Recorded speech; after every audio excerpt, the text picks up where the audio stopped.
বহুল প্রতীক্ষিত নবম জাতীয় পে স্কেলের গেজেট আগামী সেপ্টেম্বরের দ্বিতীয় সপ্তাহে প্রকাশের লক্ষ্যে জোর প্রস্তুতি চলছে।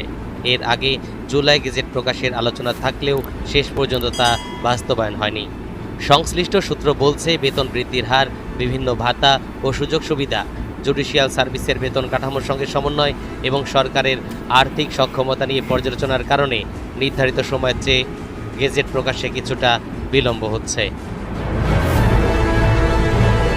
এইসব জটিলতা দ্রুত নিষ্পত্তি করে সেপ্টেম্বরের প্রথম দিকেই নবম পে স্কেলের প্রস্তাব মন্ত্রিসভায় উপস্থাপনের প্রস্তুতি চলছে। মন্ত্রিসভায় অনুমোদনের পর প্রস্তাবটি আইন মন্ত্রণালয়ে ভেটিংয়ের জন্য পাঠানো হবে। আইনগত প্রক্রিয়া শেষ হলে সেপ্টেম্বরের দ্বিতীয় সপ্তাহে গেজেট প্রকাশের লক্ষ্য রয়েছে। নতুন পে স্কেল বাস্তবায়নে প্রয়োজনে ঋণ নেওয়া হবে বলে জানিয়েছেন প্রধানমন্ত্রীর অর্থ ও পরিকল্পনা বিষয়ক উপদেষ্টা ডক্টর রাশেদ আল মাহমুদ তিতুমির। তিনি বলেন, সরকারি কর্মকর্তা কর্মচারীদের নতুন বেতন কাঠামো বাস্তবায়নের প্রক্রিয়া এগিয়ে চলছে।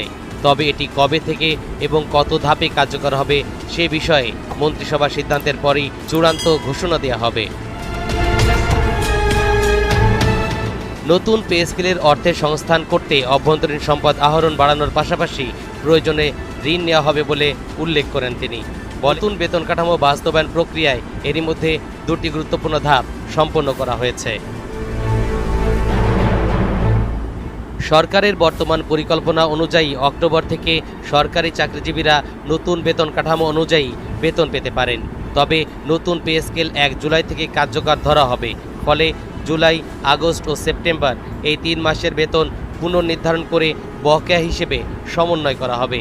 সংশ্লিষ্টরা জানান, মুদ্রাস্ফীতির চাপ ও সরকারের আর্থিক সক্ষমতা বিবেচনায় বকেয়া অর্থ একসঙ্গে পরিশোধ না করে কয়েক ধাপে দেওয়ার পরিকল্পনা রয়েছে। অর্থ মন্ত্রণালয়ের সূত্রে জানা যায়, নবম জাতীয় বেতন কমিশনের সুপারিশ পর্যালোচনায় গঠিত উচ্চ পর্যায়ের সচিব কমিটির কাজ প্রায় শেষ পর্যায়ে। তবে চূড়ান্ত সুপারিশের আগে মন্ত্রিপরিষদ সচিবের নেতৃত্বে আরও একটি বৈঠক হতে পারে। ওই বৈঠকে অবশিষ্ট বিষয়গুলো নিষ্পত্তি করে সুপারিশ চূড়ান্ত করার প্রস্তুতি চলছে।